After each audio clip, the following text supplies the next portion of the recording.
The story begins with Sasaki preparing for work in the morning. As he takes out the trash, he encounters a college girl who greets him. At work, his colleague approaches him to clarify doubts about a report. Sasaki offers to help complete the task efficiently, allowing his colleague to focus on other matters. Meanwhile, another coworker talks excitedly about her new cat, capturing Sasaki's interest. They end up watching cat videos together, which brings joy to Sasaki. After work, his colleague invites him to grab a meal, but Sasaki declines due to budget constraints. Back home, the college girl greets him again, and he spends his evening watching cute pet videos. The next day, Sasaki visits a pet shop to explore the possibility of adopting a pet. He admires the cats and dogs but is dismayed by their high prices. He complains about his low salary, which prevents him from having the pet of his dreams. However, he discovers an adorable bird on sale and decides to bring it home. At home, as he thinks about a name for the bird, it unexpectedly introduces itself as P-chan, claiming to be a star sage from another world. Though surprised, Sasaki recalls that some birds can talk. After deciding on the name Peeps, he wonders if Peeps will trust him enough to perch on his hand or engage in conversation, finding the idea akin to conversing with a human. Testing Peeps' abilities, Sasaki asks what he would like to eat, to which Peeps requests Kobe beef, claiming it's the finest food. Despite wanting the best for his pet, Sasaki explains his financial limitations. Peeps suggests Sasaki earn more money instead. Peeps then shares his backstory, revealing his expulsion from his world and uncertainty about returning. He decides to live in the present moment, prompting Sasaki to reflect on his own life and the concept of freedom versus corporate slavery. Inspired by Peeps' wisdom, Sasaki agrees to collaborate, intrigued by the bird's promise of financial help. As they embark on this new partnership, Peeps offers Sasaki the use of his powers. Perplexed but curious, Sasaki allows Peeps to inhabit his body, transforming him into a vessel for Peeps' abilities. In an unexpected twist, Peeps teleports them to Batrium, a peaceful city in his original world, where their adventure truly begins. The following day, Sasaki heads back to work, where his junior colleague, Kohai, asks how he managed to arrive early despite train delays. Kohai later proposes starting a business and invites Sasaki to join, impressed by his experience. Sasaki, caught up in caring for his pet, asks for time to decide, which surprises Kohai. Reflecting on his recent adventures in Peeps' world, where he learned a teleportation spell that eases his travel to office, and without that stress, he can focus on his project with Peeps, conducting business between the two worlds.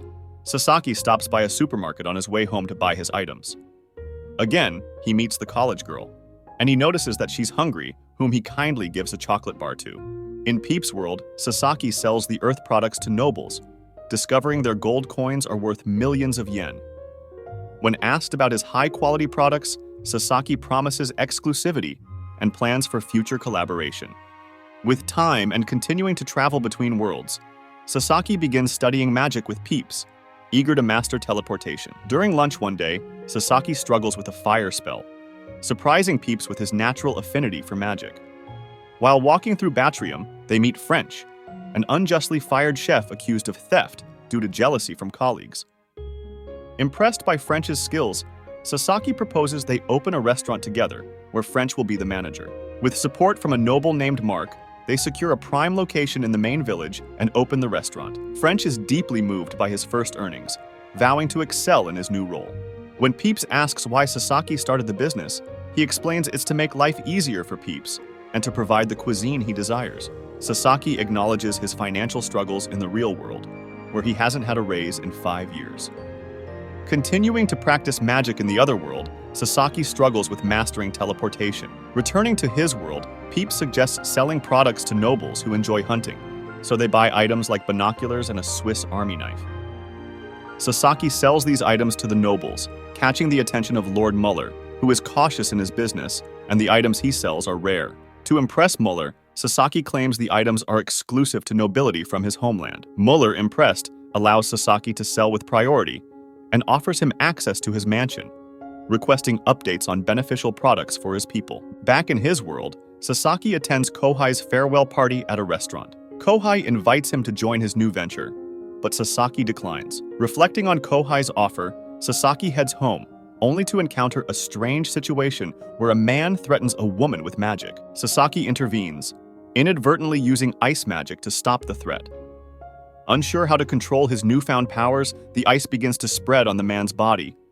He thinks that the man is about to die. The woman, who also possesses psychic abilities, intervenes and melts the ice. She questions Sasaki about his powers. She insists he accompany her, and Sasaki quickly packs to join her, bringing Peeps along. Leaving the house with Peeps, Sasaki meets his neighbor, the college girl, who tells him that she wants to talk to him. But Sasaki says he's in a hurry, so she agrees to talk another time. Along the way, Sasaki learns the woman's name is Hoshizaki and thanks him for saving her. She explains that psychics like her manifest unique powers spontaneously, and they are rare, with each person having only one power that remains unchanged for life. Hoshizaki explains her ability to manipulate water and its temperature, noting how such powers can be misused for crime. She reveals her role in eliminating criminal psychics and explains about a secret organization in Japan that monitors these abilities. Arriving at a large building, Hoshizaki reveals Sasaki's new job and asks him to demonstrate his ice magic. They discuss their abilities complementing each other and the potential to earn a lot of money in this job. Concerned about surveillance, Sasaki decides to go outside to be transferred to Peeps' world. When outside, Peeps realizes that they are being followed. To buy time, Sasaki wants to briefly return to the other world unnoticed. Peeps tells him that an hour in his world is just a few minutes there. So, he could go there while the man thinks he went to the bathroom. In Peeps' world, Sasaki informs Mark there of the delay and settles financial matters for French. Early next morning, Hoshizaki summons Sasaki for a mission, despite his hesitation. She asks him to accompany her, but the director approaches them, and he's happy to see her excited about the work, but asks her not to involve a rookie in it. Director Otakuze assigns Sasaki to training and gives him a smartphone for mission alerts. Sasaki learns about the company's secrecy rules and undergoes tests and training. Otakuze is curious about Sasaki working with Hoshizaki due to their compatible powers, but the supervisor only wishes him luck.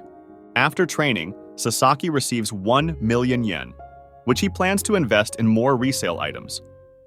Back home, the college girl reveals a darker side, questioning Sasaki about his relationship with Hoshizaki and revealing herself as a psychopath. Sasaki avoids her questions, saying she's just his supervisor, and quickly retreats into his house. Peeps grows agitated, prompting Sasaki to take him for a walk. Peeps reveals someone installed a device in their home, possibly a camera or listening device. Sasaki removes it and calls Otakuze to protest, only to learn it was a test for new recruits, which he passed. Otakuze explains the need for loyal agents. Sasaki tries to relax but realizes achieving his goal of a peaceful life in the other world won't be easy. Sasaki and Peeps continue practicing magic, with Sasaki surprising Peeps by learning intermediate spells quickly. Sasaki credits Peeps' shared power, but Peeps praises his dedication because it takes decades to learn intermediate spells. During a session, Sasaki learns healing and lightning spells, but struggles with the chants. Peeps suggests using his smartphone as a grimoire, which Sasaki finds amusing yet practical. Later, Sasaki meets with Mark, negotiating the sale of walkie-talkies and discussing geopolitical tensions. Mark offers to buy all of Sasaki's stock due to orders from Lord Muller, and hints at larger political implications. Sasaki then meets French, paying him well and providing new recipes.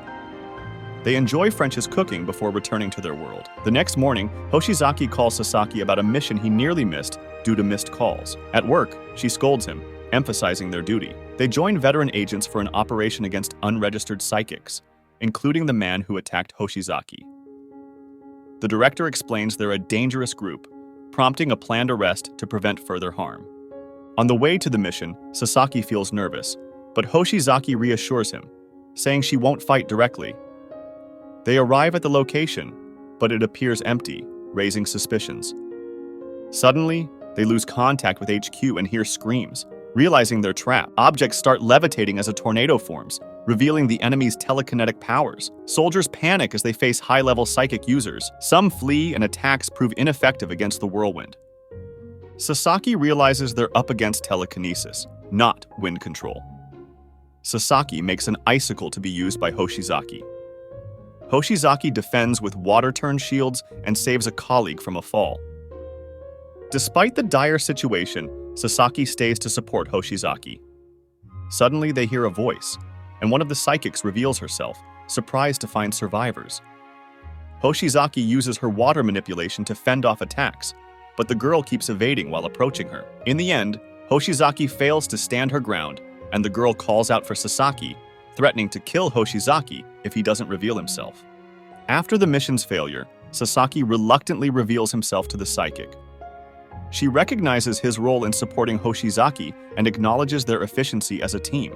Sasaki tries to gather information from her, but finds the psychic uncooperative. Having no other choice, Sasaki surprises her with a lightning spell. The girl is startled, and more objects are thrown at Sasaki, but he manages to dodge and casts a lightning spell in that direction, knocking down 2 hidden psychics. The girl questions who he is and how he is using 2 different powers. He proposes a truce, offering to leave peacefully in exchange for silence about their encounter. The psychic agrees and asks for his name, inviting him to join their group, which he declines. Later, Sasaki reports the incident as a peaceful withdrawal by the enemy. Akutsu, though suspicious, accepts the report and apologizes for the danger. Sasaki meets with Hoshizaki, who thanks him with a dinner outing. They toast to their first job together.